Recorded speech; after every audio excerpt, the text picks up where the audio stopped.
Okay, hey everyone, welcome back.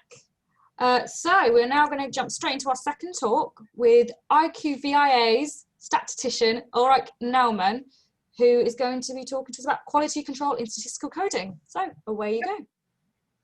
Okay, so I hope that this time the sharing the screen works. Oops, where am I? Can you see anything? I can see the form, I can see the presentation, but I can't see it as a presentation. Yeah, no? Perfect. Yeah, we can. Very good. There we are. Yes, so that's the topic.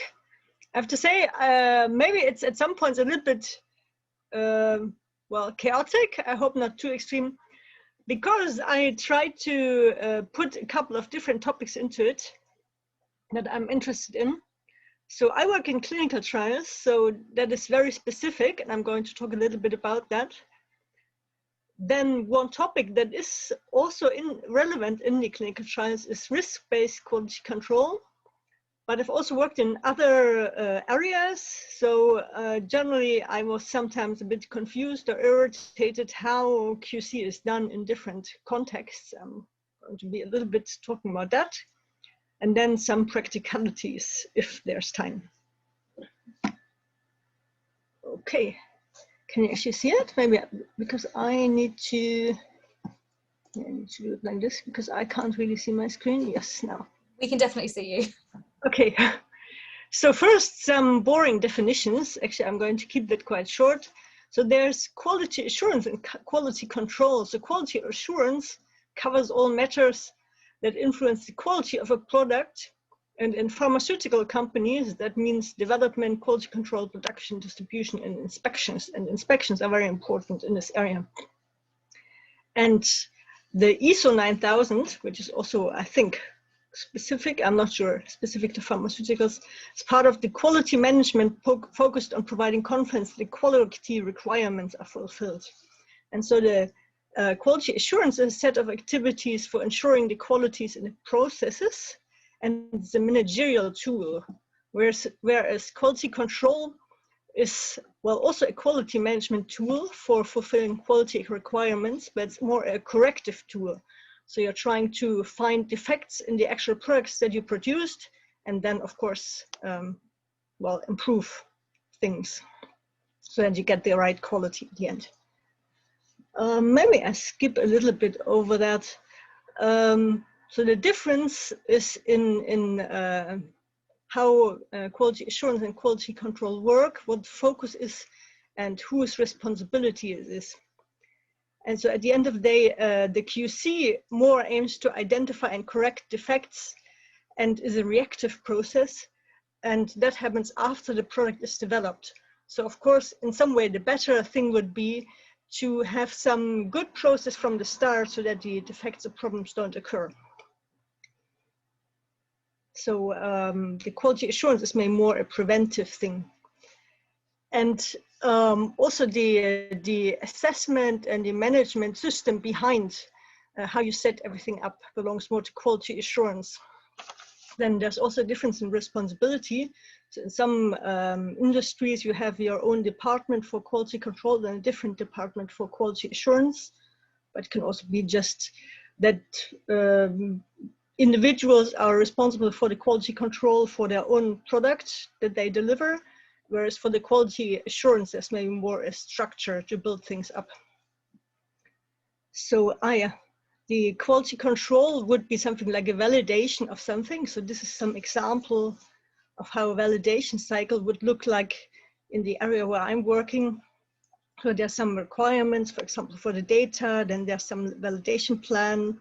The thing is programmed, then you validate that, then you compare everything and go through different steps. You do a dry run, communicate issues, and finalize, and then possibly you start the whole thing again. That's very quick. I go over that. So this thing I put in a bit because I like disaster stories. The QC fails. So at the moment I work in a company, but we are doing research, but I've also worked a couple of jobs in academia.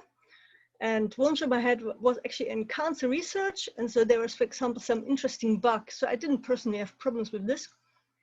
But when researchers do some analysis that involves genes, there are some well-known genes with these names March5 or SEP15. And so when they were working with Excel, then Excel would automatically transform these genes into date formats. And so of course, if you don't quality control your stuff very well, you might not see this. And then of course, what you get out of your whole analysis is some rubbish for these specific things there. Then I liked for a while also to watch these YouTube videos, specifically Matt Parker's ones. I don't know if you heard of him. He's some kind of guy who communicates mathematics. So he had some nice examples. So one was of this Tacoma Narrows Bridge. So basically this was some bridge, and of course there's a lot of construction calculations involved. And so apparently there was some feedback loop on this bridge, which caused it to collapse.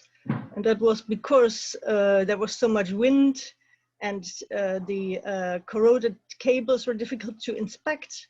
And so the flutter there led to some issues that had really drastic consequences. And also because the traffic at the time was much more heavy than when it was originally constructed. So basically, one question you can ask, well, is your QC maintenance important to that point that it can cause, well, dramatic disasters like that? There are a different example, which I found even more, well, drastic. So there was this Ariane 5 rocket. This example was also by this maths guy, Matt Parker. And basically, it was really a computing issue. So there's some memory allocated, and for some specific information to come out of different system parts of this rocket. And so the memory allocated was too small, which caused the program to crash. Now this program, this specific one, was actually not needed, but it wasn't turned off because it takes so much time to restart it. And then this crash report caused the same issue again, because it's, well, reports the problem, and information in the memory rollover is too large. And so that caused this rocket basically to self-destruct. So I thought this was an interesting example. Anyway, some other examples that I know personally from research is, for example, medical students. They always have to do this PhD projects, which are a bit like one-person projects. But then what they want to do doesn't fit with what one person really single-handedly can do, which means that there are so many of these people who end up not really actually doing something that's practically relevant. Would be better if they would sort of cooperate with each other, but that's just not how their program works. No. And then some personal stories. So I could actually tell a lot of them, but I will keep it short. So that just happened recently. So there was some program that we QC'd, and we found there was an issue with it, but the original argument was, well, we did the same thing already in 3 projects. That's why it must be correct, but we anyway found it wasn't. So you need to be careful of exactly this argument. Then I wrote another point, which I sort of phrased very briefly, the people level. So since I've worked for a while in this field, I'm already the first time that this happened to me, I found it somewhat, well, very irritating, but now I find, well, it's actually happening very often like this. So in the job that I had 2 different people who are more or less supervising me, and they also did a QC of my programs and my outputs.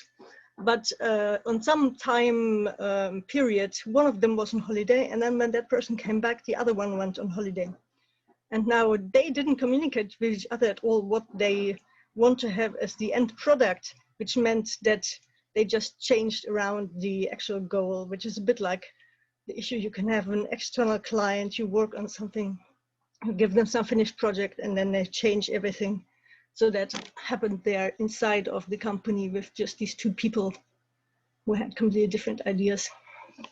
So some general, so the QC is fundamental to ensuring the correct results. So in statistics, sound interpretation of data. It's not industry specific in that sense, but I will focus more on, well, specifically the programming side and how to get results from raw data. And I'll finish on also programming in pharmaceutical companies for clinical trials where we usually use SAS. And so these are sort of some points to consider. Well, what I find very important is objectivity of the checks and transparency and traceability. And sometimes also motivation of employees. So sometimes the QC process is such that at the end of the day, you find like, well, we get somehow not further at all because we constantly find something new to disagree with. So, but industry specific, what I work on, the reason why I mention it, because the quality control is so important in this area. So in clinical trials, so they're very expensive. They're also very time consuming and lots of scientific risks. Then there are volunteers needing to take part. They put their health at risk. And there are patients who are waiting to get new treatments. So ideally, you want always the best results and you want them immediately, but it actually takes a lot of time. And there's a lot of financial and personal investments. So it's very important that the scientific questions are answered correctly and that at the same time the patient safety is protected.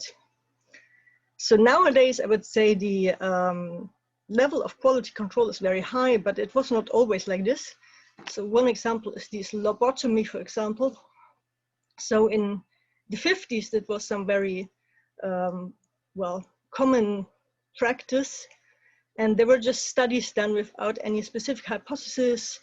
And there were no stopping criteria about what to do when it doesn't work. The patient population wouldn't be defined. They didn't record adverse event necessarily. So, well, they were more or less sort of experimenting around. And this has changed a lot. So nowadays there are lots of standards and legal standards that really must be kept. There are high standards in the reporting. There's rules about the transparency and so on. And then nowadays there are also these initiatives to have public protocols. But the problem is that still doesn't happen. So there are lots of studies that might be done by different people because they're not reported, they're just repeated again. So maybe I should go quicker over this, but there are basically a lot of trials that don't get reported. Then there are some other industry challenges. So there are lots of mergers. So if your company gets taken over by another one, obviously everything changes, all the process changes. Yeah, I should go over this a bit quicker because we're already well into the talk. But to go to some specific topic, so there's a risk management based QC. And so if you have never heard of that, then I'll tell you now what this is. So in the area that I work, as I already said, the quality should be very high. So what is often done is the double programming approach, that just every output is double programmed, every data set and so on. But the problem is that costs a lot of time and money, and also so much effort goes into it, then maybe the same effort is lacking somewhere else. And so one approach is that, well, maybe it's not the best thing to just strive for the highest level and then, well, waste a lot of time at one area and then just realize, okay, we've run out of time. So basically, as a sort of strategy, if there isn't enough time, maybe we should go with some risk approach. And in order to do that, you need to know your critical parameters, basically what is the areas where you have the most critical risks. So that means, A, where are the things that really can go wrong more often? And secondly, what is the area where there's the highest, well, effect in a negative sense from things not being done correctly? And so ideally, if you wanted to use such a risk management approach, you need to basically assess the different parts of your process and check, well, is the risk high level or low level, and how likely is it that you are making some mistakes? So here I basically made some kind of list of different validation methods. I'm not going to really read out all of them, but independent reproduction would be basically what you would do if you have really high risks. Then you could do independent code review, which means you're not going to really run the same, or you're not going to really try to reproduce independently the same output, but someone is just going to check the code. Then you could also just do a log search, and then you could do all sorts of reviews within reports, across data sets, and so on. Yeah, going to go a bit over that. Then visual reviews, reviews of titles, footnotes, and specific instruction of changes, and so on. And well, I go a little bit back to the industry challenges. So what I see where I'm working now, everything needs to be done very fast. At the same time, they don't have enough people. Well, they want high quality output, but not having enough time for doing things. Also, the question is, how do you actually do both things at the same time? And so if you use this risk-based QC as a sort of approach of handling this, then you also need someone who has the appropriate experience who can do such a risk assessment, and who can address, well, let's say we do the QC according to a certain risk assessment, but then we find, well, this doesn't work. Then you also need someone who can actually modify things. And you need to develop some metrics to evaluate, well, how well does this actually work? But now on some more specifics. So if you would set this up, you need to have enough information on the systems and projects. You need to know, well, what could, or you need to identify what could go wrong. I think I said that before. So what is sort of the chance of something going wrong? At the same time, how bad would it be if it goes wrong? And then there are some things that could go wrong that you would just say, well, I just accept it. I'm not going to deal with it in much detail, or you mitigate these risks. You could define some quality tolerance levels. So then there are some steps that are sort of, you could follow per se. So define some programming process, you could define the deliverables, and then assess the risk level for each of these items, the likelihood of some error, and you put these things basically in a category. And ideally, if it's possible, or you have this problem often enough, you could find some way maybe to automate calculating the risk score, and then you could use the risk score to decide what is the best level of QC. Then the whole process needs to be communicated to everyone. So you choose some validation method, communicate it to all people involved, and you need to document the whole process, then putting the whole thing into practice, basically doing the validation. And maybe for things that are low risks, if those things which have a high risk are done well and QC'd well, then maybe it has some implication on the low risk process as well. And at the end of the whole thing, then validate your decisions. So these are just some kind of examples that we have in the area where I work. So the medium risk would be for reusable documents and templates. Low risks, well, things that if they go wrong, they're sort of minimal changes, or, well, it will have some effect, but it's not going to kill anyone. Whereas a high risks for new programs or things you're going to use all the time, or very important analysis.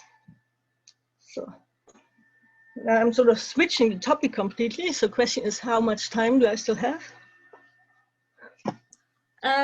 You're about 20 minutes in. Okay. Yeah, but like I said, there's no rush. We're not going anywhere. So take your time. As I said, I worked in a couple of different areas, and I found it sometimes actually very difficult, because as I said, in clinical trials, there is very specific processes, especially in companies that are big, so they can afford, and for them it's worthwhile, and putting in place a lot of structures, and everything is, there's a lot of detail of what needs to be done.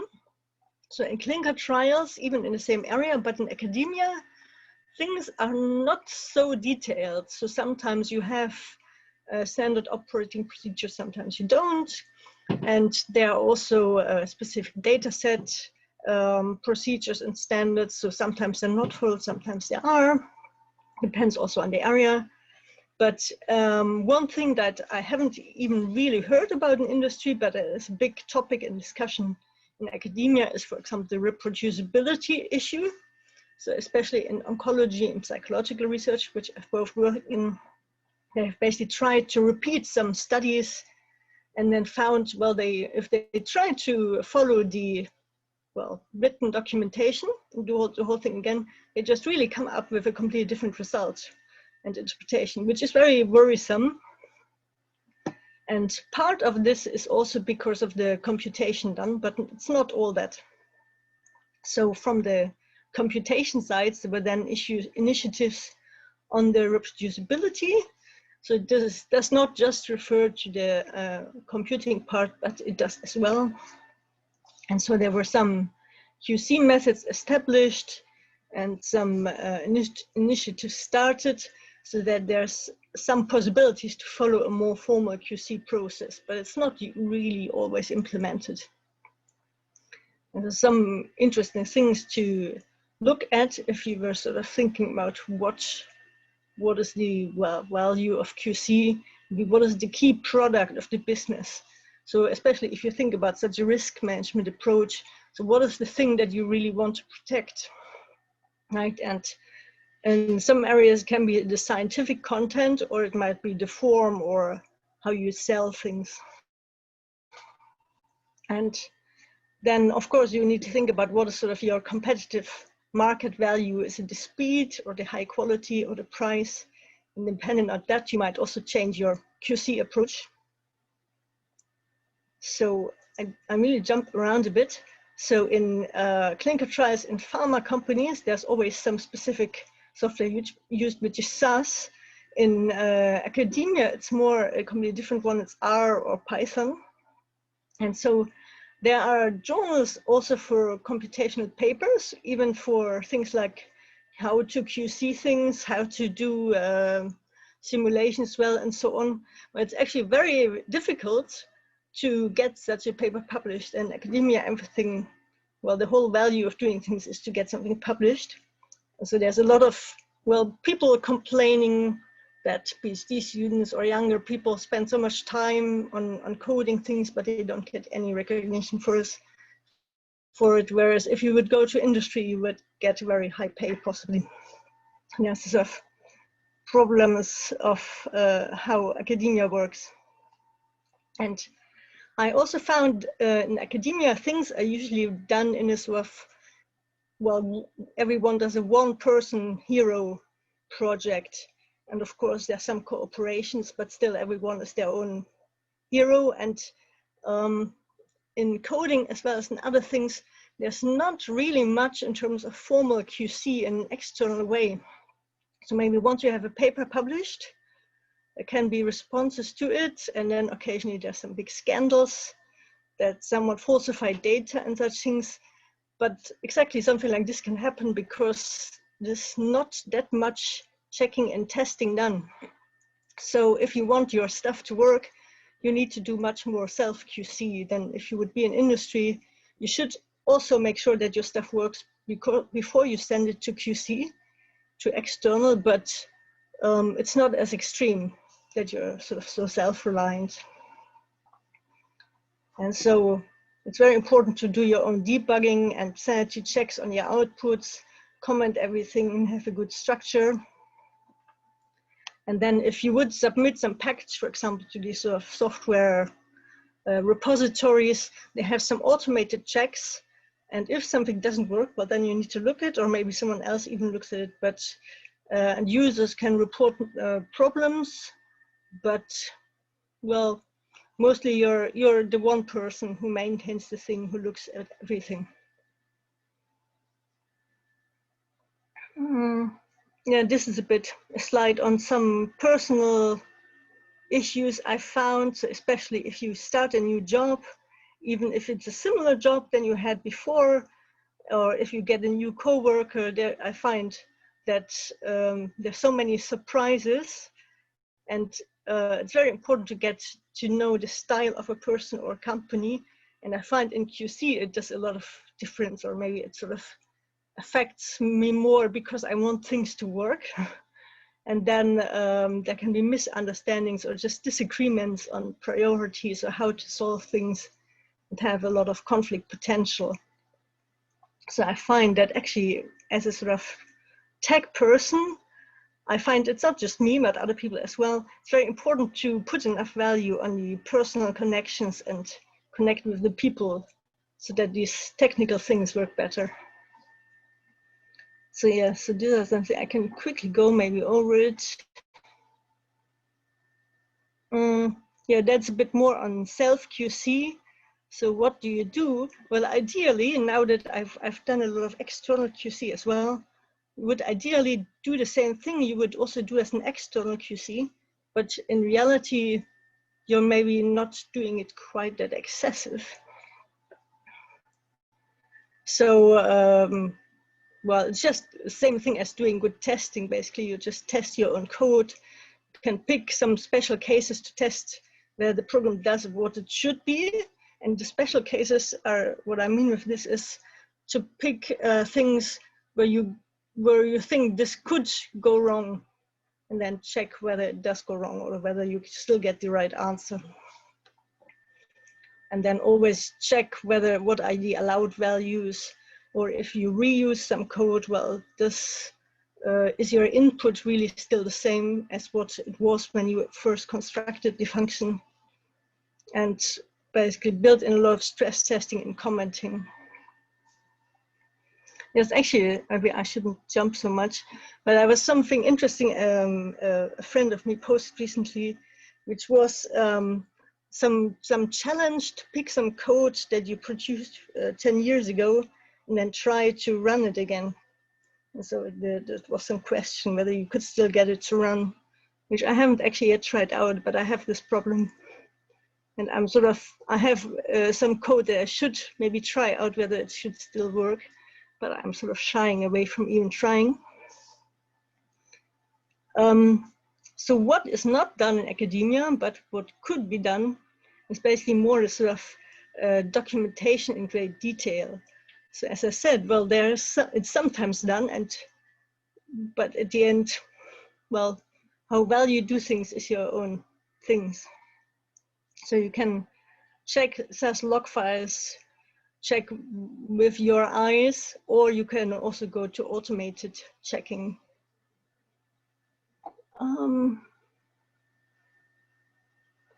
Yeah, then something that's very often done, especially in medicine, that if you have to do something you haven't done before, just look for an example where someone else tried to do something similar.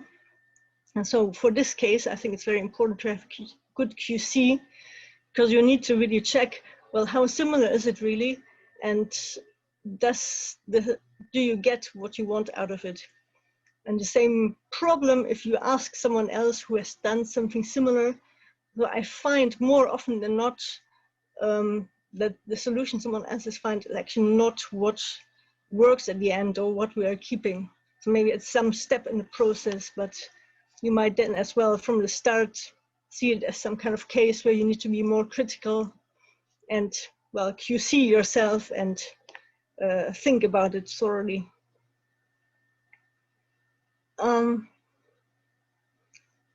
Yeah, so there's sort of more points also on the level of personal. I guess I put it also in out of personal experience. The one interesting point, which I'm not sure if I can give a reasonable answer to this, but what to do if you disagree with your boss. For example, you get QC'd by your boss, or you do the QC of your boss. And the problem is it really depends on your boss. And maybe sometimes you might want to change the job afterwards, but I can only say my experience is to keep to treat the boss really also like a colleague, but always try to be friendly, obviously, and be technically as correct as possible. So I think what can go wrong is sometimes that you sort of try to please too much.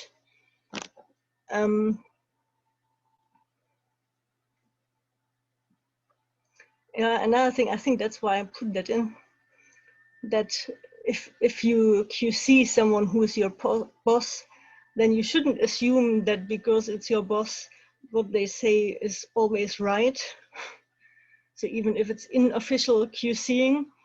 So in my area, I find I spend a lot of time correcting things later that I should have just discussed at an earlier time point with my boss, that maybe they are wrong, or maybe they haven't understood something correctly, or I haven't understood correctly.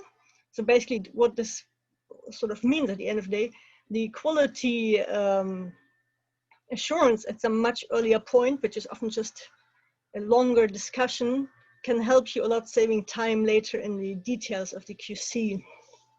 So the reason why I'm referring to the boss point here is because I find that is sort of where it gets the most difficult, that either you love your boss or you hate them, but you need to see them more as a human person who can be wrong, and you need to then, well, discuss things. And maybe at this point we can stop. I can switch to the, or let's say, somewhere I have some references as well, because I used to be an academic. Okie dokie. So shall we stop here? And if someone has some interesting questions, then I'm happy to answer. Thank you. I actually have a question. Oh, sorry. Yes. So what did you say? No, just ask. Yeah. Oh, yeah. So I just got a quick question. What inspired your talk? To some part, personal experiences and, well, you could say stress experiences. To some part also, well, where I am now, we are doing mostly this double programming approach, which I'm not always sure whether it's the right thing to do. And some other place where I work, they had more this list-based approach. But yeah, at the end of the day, I'm not good in judging what is the best thing. So I'm not going at the moment to convince my boss to change their way of doing things. But in some way, I worked in a number of different places where just things were done in such different ways that, yeah, I thought I need to sort of summarize something. Okay, cool. Thank you. Does anyone else have any questions? You can also put them in the chat if you don't want to speak up. Glenn, did you have one? Yeah, hi Ulrike. Nice to see you again. So, in terms of academia versus industry, one of the things that I always found that academia does much better than industry is collecting data. And when I talk about data, I don't mean like customer data for MI. I mean data about your software. And I find that one of the biggest challenges we have is we don't actually know how well our software is performing, whether it be with our customers, whether it affects the bottom line and so forth. We just don't collect those metrics. Whereas I find that academia, you try to look at quite a few different angles to understand exactly what it is that we are trying to what we're trying to measure, what we actually want to see. We don't know what the outcomes are, but we need to measure those outcomes. And I find that's where there's a big difference, is that we don't tend to know how to measure our outcomes in industry. I mean, is that something you agree with? Or?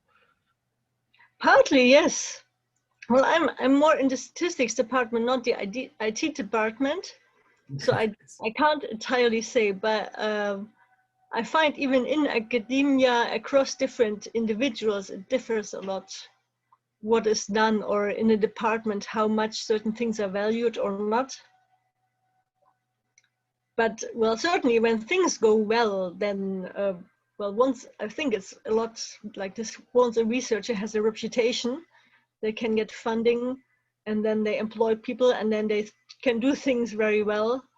Whereas in industry, you're more usually interested in short-term outcomes and getting some product ready, well, pleasing your customer. And academia is a bit more long-term oriented.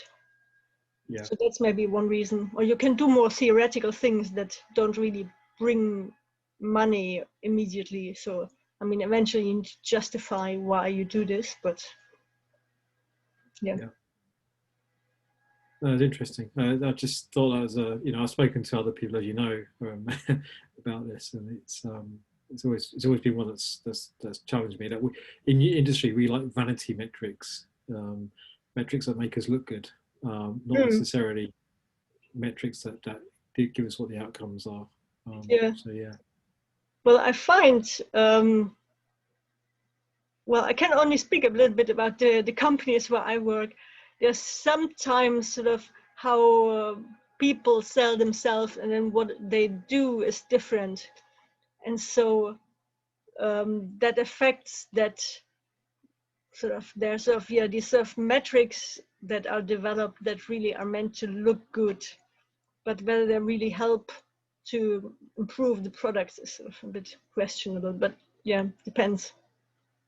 I've also found some companies where that relatively works quite well. So yeah, I wouldn't say that it's always business or academia that does A or B good or bad. Depends on the people. Yeah, I think also vendors, you talked about reproducibility, and we don't want to do reproducibility. What I find is that vendors have an agenda, and the research they do is always to answer the question in their favour. Yeah. So a lot of research I see in the areas that I cover are nearly always done by vendors, and they nearly always show their product to be in a good, show their product to be a good product. There's never any there's never any objective attempt to try to reproduce that study to see how else it might look. Yeah. So I see that a lot, especially with some of the security tooling that we use in software engineering. Well, I think that is in academia also a problem, but there are again and again initiatives to do something about it. So I'm not sure whether I wouldn't necessarily say academia is that much better in it. But there are individual people who try very hard to make it better. More like this. Yeah. You mentioned the clinical trials, you mentioned the clinical trials, there's a lot of detail that goes into those clinical trial results in order to make sure that they're as transparent. You mentioned the word transparency, and people can try to reproduce the same results by doing the same tests, but and therefore there's that level of I guess acceptance that particular study is well respected. Everybody respects that study. I just don't see that as much in what I in industry. I don't know. Others might disagree. Others might say they see it. I don't know. I was just going to say so my background is finance and high frequency trading, and there was a complete lack of that. And so when you're evaluating a solution for a specific task, you go to a vendor and they say, oh yeah, well, if you get this machine and this much memory and you run our software at this version, it's going to be the best industry leading performance that you can get. And you go to the next booth and they'll tell you the same thing, of course, and you've got nowhere comparing it. So one of the companies that because I used to work for investment banks, I've now left. So I'm working for a company called Stack, who was started up by a guy who left Reuters, who one of the vendors, and he was frustrated at that exact problem, at the fact that they would make these claims, the salespeople in particular would make these claims that were just undefendable. And we define rigorous benchmarks for these kind of business use cases. So if you're looking for what is the fastest solution at a given budget for a given task, as long as it's one of the ones that we have a benchmark for, this organization do that, and they try to apply sort of scientific process and all of that around it.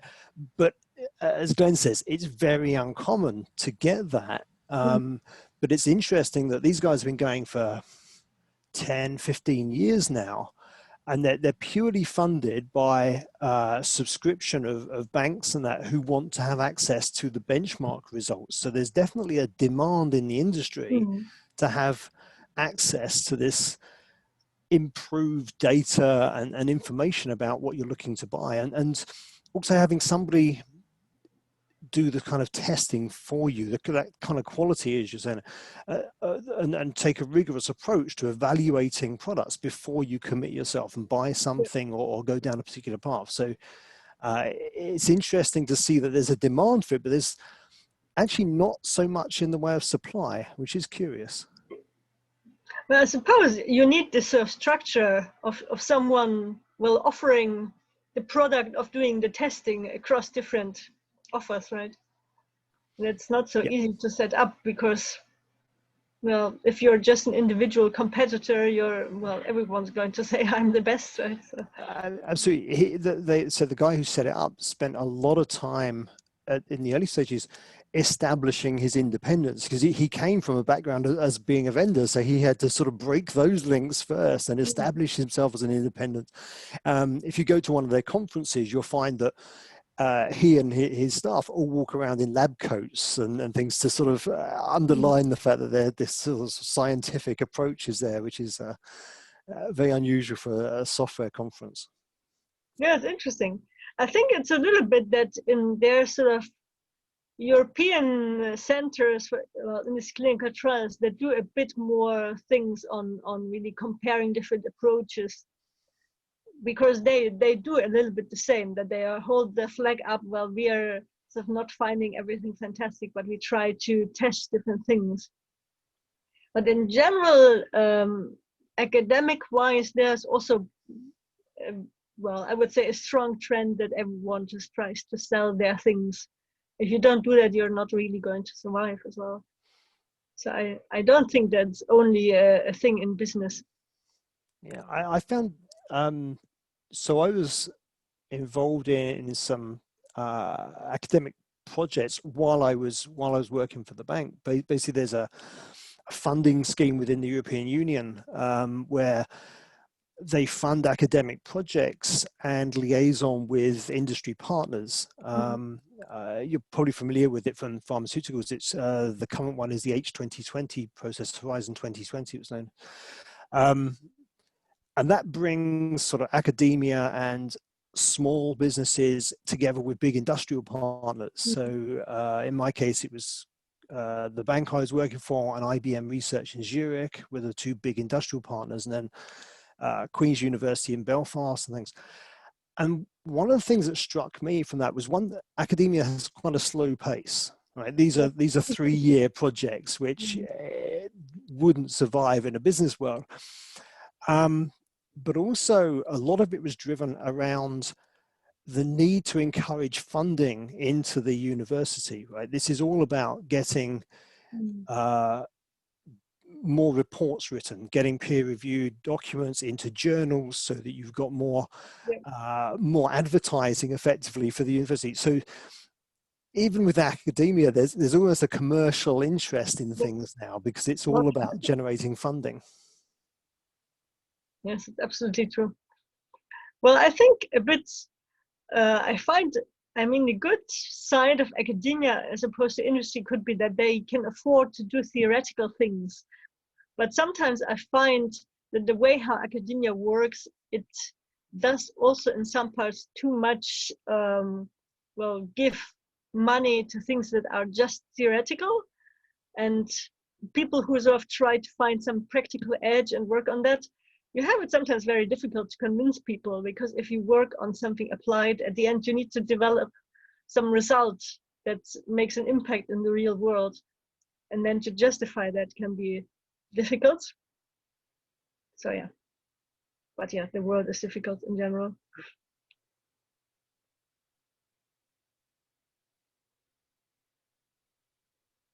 Okay. Any other question or comment? No, I think that's all of us. Okay. Okay. Right, I think we'll stop it there. And thank you so much. Thanks a lot. Right, okay. So it's time to wrap up. Nick had to go, but big thank you to Nick once again for his talk, and for, I'm really sorry I've been pronouncing your name wrong all day. How do you pronounce your name? Ulrike. Ulrike, okay. I'm so sorry. And to Eureka for help, for, yeah, 2 amazing talks. Thank you so much. And to all of you for watching us tonight. Our next talk is going to be on Thursday, the 3rd of December, and our 2 talks are going to be Machine Learning for Everyone by Rebecca Vickery and OO Considered Harmful by Phil Nash. So yeah, should be interesting. All right, I'm going to stop it now. So thank you.